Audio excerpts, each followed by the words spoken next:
Dear viewers, I hope you are all fine. This ultrasound video shows a single fetal death in twin pregnancy called vanishing twin syndrome. A vanishing twin, also known as twin resorption, is a fetus in a multi-gestational pregnancy that dies in uterus and is then partially or completely reabsorbed. In some instances, that twin is compressed into a flattened parchment-like state known as fetus papacious. Now you can see both the gestation sacs.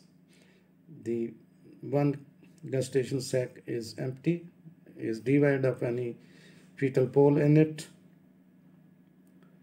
while the other gestation sac has a single alive viable fetus. The fetus is active, showing active fetal movements.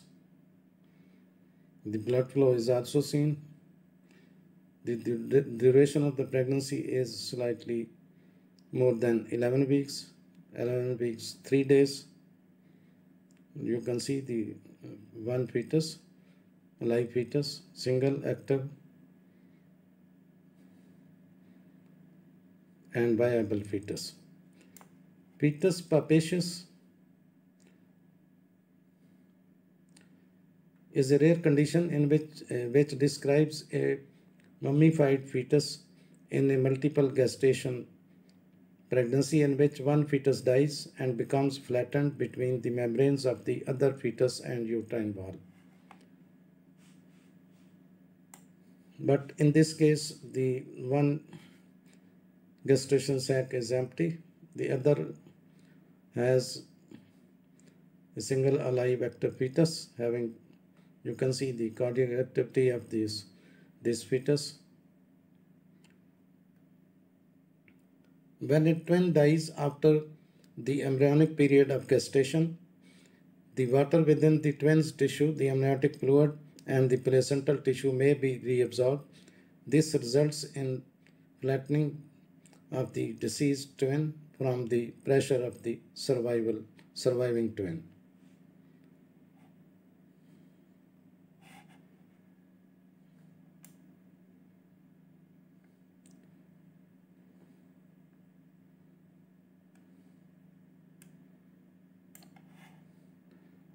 If a twin dies in second or third trimester, the remaining baby may be at an increased risk of intrauterine growth retardation, and the mother may be at risk of preterm labor, infection, or hemorrhage. The most common symptoms of stillbirth is when you stop feeling your baby moving and kicking. Other symptoms include cramps, pain, or bleeding from the vagina. There is a high chance of having significant bleeding when a pregnancy in the second trimester delivers on its own at home. In the case of fetal demise, the dead fetus that has been in the uterus for 4 weeks can cause changes in the body's clotting system.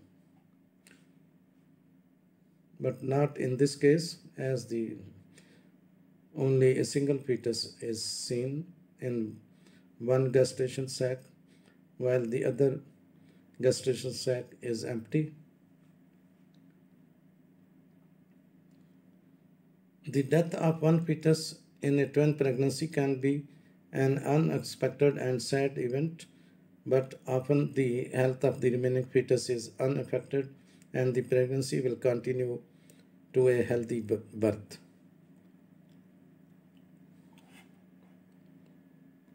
Now the incident of bleeding after having twins with uterine atony. With uterine atony, the uterus doesn't contract as well as it should. This can cause heavy bleeding after you give birth.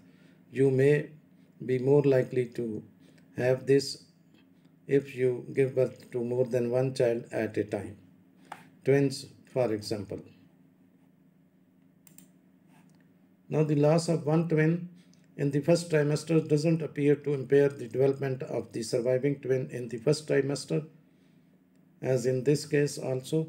However, fetal death occurring after mid-gestation, that is 17 weeks gestation, may increase the risk of intrauterine growth retardation, preterm labor, preeclampsia, and perinatal mortality.